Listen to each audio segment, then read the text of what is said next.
नमस्कार। Genius coaching classes में आपका हार्दिक स्वागत है। आज हम कक्षा 10 का पद भेद का जो टॉपिक था उससे अपने नेक्स्ट आगे टॉपिक करेंगे।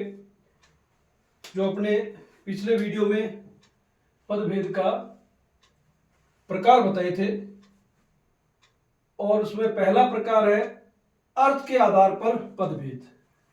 अर्थ के आधार पर पदभेद कि अर्थ की दृष्टि से शब्द दो प्रकार के होते हैं, जिनमें से पहला होता है सार्थक शब्द और दूसरा होता है निरर्थक शब्द। सार्थक शब्द में अर्थ निहित रहते हैं और निरर्थक शब्द में किसी प्रकार का कोई अर्थ नहीं होता है। अतः जब हम वाक्य का प्रयोग करेंगे अर्थात वाक्य प्रयोग की दृष्टि से सार्थक शब्द ही महत्वपूर्ण है। कौन से शब्द महत्वपूर्ण है? सार्थक शब्द ही महत्वपूर्ण है। और इन्हें भाषा के प्राण भी कहते हैं। अगर पूछ ले परीक्षा में प्रश्न कि भाषा के प्राण किसे कहते हैं, भाषा के प्राण सार्थक शब्दों को कहते हैं। सार्थक शब्दों को क्या कहते हैं? भाषा के प्राण कहते हैं। व्याकरण में सार्थक शब्दों का ही प्रयोग होता है। हमारी जो हिंदी व्याकरण है, चाहे संस्कृत व्याकरण है, सभी व्याकरण में सार्थक शब्दों का ही प्रयोग होता है। कोई न कोई शब्द का अर्थ होना जरूरी है, तभी हमारे व्याकरण में हम वाक्यों का निर्माण कर सकते हैं। अर्थात सार्थक जो शब्द हैं उनका प्रयोग होना जरूरी है। सार्थक शब्दों के तीन प्रकार बताए गए हैं। सार्थक शब्दों के तीन प्रकार होते हैं। पहला शब्द होता है वाचक शब्द, दूसरा शब्द होता है लक्षक शब्द, तीसरा होता है व्यंजक शब्द। तो देखिए, लक्षक शब्द, व्यंजक शब्द और वाचक शब्द ऐसा भी कह सकते हैं। वाचक शब्द का अर्थ है जैसे ही हम क्या करते हैं, कोई भी शब्द को अगर हम पढ़ते हैं या सुनते हैं तो उसका अर्थ हमें तुरंत पता चल जाता है। और लक्षक शब्द में लक्षणों के माध्यम से क्या अर्थ पता चलता है अपने। और व्यंजक शब्द में पढ़ने से और लक्षण दोनों से अर्थ नहीं पता चलेगा, बल्कि व्यंग्यार्थ होगा उसका, उसके माध्यम से हमें व्यंजक शब्द का अर्थ पता चलेगा। वाचक शब्द, वाचक शब्द किसे कहते हैं? सबसे पहले हम वाचक शब्द पढ़ेंगे। लोक व्यवहार में व्याकरण के शब्द, शब्दकोश के शब्द आदि के आधार पर मुख्य अर्थ के लिए प्रयोग में लाए जाने वाले शब्द वाचक शब्द कहलाते हैं। अर्थात हम कह सकते हैं लोक व्यवहार, हम जो दैनिक या दिनचर्या के कार्यों में जो हिंदी के अंदर लोक व्यवहार में जो शब्द काम में लेते हैं और उनका अर्थ पता करते हैं, वो लोक व्यवहार के शब्द हो गए, वो सारे वाचक शब्द। और व्याकरण के जितने भी शब्द हम यूज में ले रहे हैं, प्रयोग में ले रहे हैं, या हमारे हिंदी शब्दकोश से उसके जो शब्द हम प्रयोग में ले रहे हैं, वो सारे क्या है? वाचक शब्द है। ये अगर पूछ ले परीक्षा के अंदर लोक व्यवहार, व्याकरण के शब्द, शब्दकोश के शब्द आदि के आधार पर मुख्य अर्थ के लिए प्रयोग लाए जाने वाले शब्दों को खाली स्थान कहते हैं, तब हम कहेंगे वाचक शब्द कहते हैं। उसी प्रकार जैसे एक उदाहरण है, श्याम मंदिर जाता है।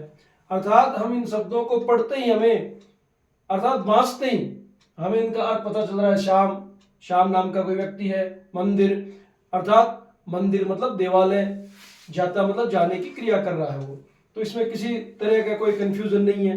इन सभी शब्दों के अर्थ बिल्कुल अपने को किसी को बताने की जरूरत नहीं है, ऑटोमेटिकली अपने क्या दिमाग के अंदर इनके सबके अर्थ स्वतः ही आ जाते हैं। सीता बाजार जाती है।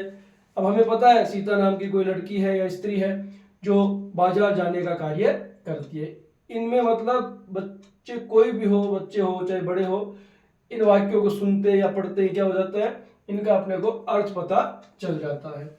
उसी प्रकार दूसरा शब्द होता है लक्षक शब्द। ये लक्षक शब्द प्रसिद्ध अर्थ के अलावा, इनका कोई न कोई प्रसिद्ध अर्थ होगा, अर्थात प्रसिद्ध अर्थ के अलावा उससे संबंधित अन्य अर्थ प्रकट करने वाले शब्दों को लक्षक शब्द कहते हैं।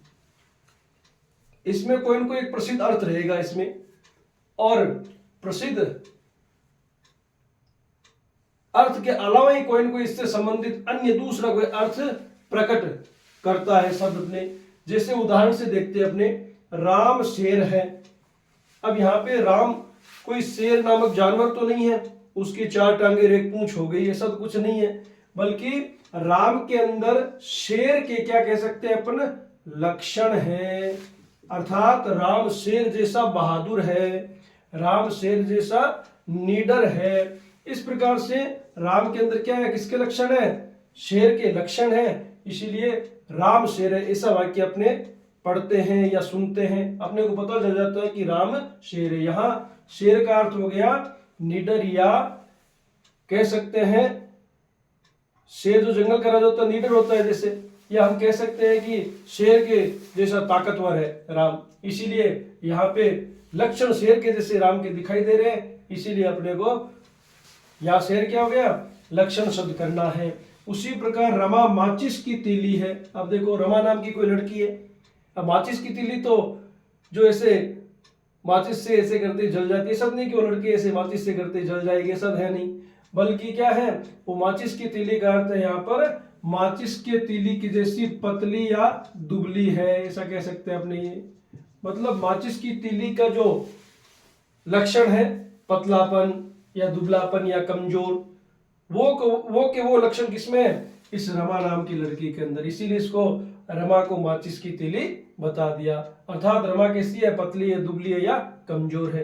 तो यहाँ पे माचिस की तीली क्या है, ये लक्षक शब्द है। यहाँ पर शेर शब्द क्या है, यहाँ पे लक्षक है। अर्थात शेर के लक्षण राम में दिख रहे हैं, और माचिस की तीली के जो लक्षण है ना, पतलापन, दुबलापन या कमजोरी, ये रमा के अंदर दिख रहे हैं। इसीलिए यहाँ पे शेर और माचिस की तीली क्या होगी, लक्षक शब्द हो गई।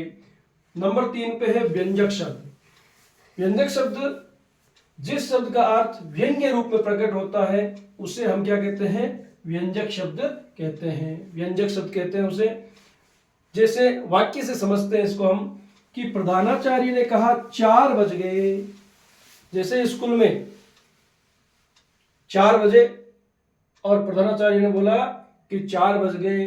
अब यहां प्रधानाचार्य का मकसद बच्चों को, चपरासी को या गाड़ी के ड्राइवर को घड़ी बताना नहीं है, समय बताना नहीं है, बल्कि उनका कहने का अर्थ व्यंग्यार्थ है, अर्थात व्यंग्य रूप में है। प्रधानाचार्य ने जैसे ही बोला 4 बज गए, वैसे ही चपरासी अपने घंटी लगाने के लिए चला जाएगा। बच्चे लोग अपना बैग पैक करने में लग जाएंगे कि अब छुट्टी का समय हो गया। अगर कोई बस गाड़ी है तो ड्राइवर साहब उसको स्कूल के पास में आगे लगाने की कोशिश करते हैं कि वे बच्चे स्कूल से छूट रहे हैं, छुट्टी हो रही है, गाड़ी में बिठा के उनको घरों तक पहुंचाया जाएगा। जबकि प्रधानाचार्य ने तीनों चारों व्यक्तियों को किसी तरह का कोई ऐसा कार्य करने के लिए कहा ही नहीं, बल्कि 4 बज गए ऐसा बोलते सब अपने अपने कार्य में लग गए। अर्थात सब ने अपना अपना 4 बज गए इस शब्द के द्वारा अपना अपना अर्थ लेकर के अपने अपने कार्य में लग गए। इसीलिए यहाँ 4 बज गए का अर्थ क्या हुआ, यह व्यंग्यार्थ हुआ। यहाँ एक और प्रश्न आ सकता है बोर्ड की क्लास में, परीक्षाओं में, कि वाचक शब्द के अर्थ को हमेशा क्या कहते हैं, वाच्यार्थ या मुख्यार्थ कहते हैं। लक्षक शब्द के अर्थ को लक्ष्यार्थ कहते हैं, और व्यंजक शब्द के अर्थ को क्या कहते हैं, व्यंग्यार्थ कहते हैं। वाचक शब्द में हमेशा मुख्यार्थ ही निकलेगा, लक्षक शब्द हमेशा लक्ष्यार्थ ही निकलेगा, व्यंजक शब्द के अर्थ में हमेशा व्यंग्यार्थ ही निकलेगा। तो वाचक शब्द में हमेशा अभिधा शब्द शक्ति होती है, लक्षक शब्द के अर्थ में हमेशा लक्षणा शब्द शक्ति होती है, और व्यंजक शब्द के अर्थ में हमेशा व्यंजना शब्द शक्ति होती है। इससे आगे हम नेक्स्ट क्लास में करेंगे। So thank you. गुड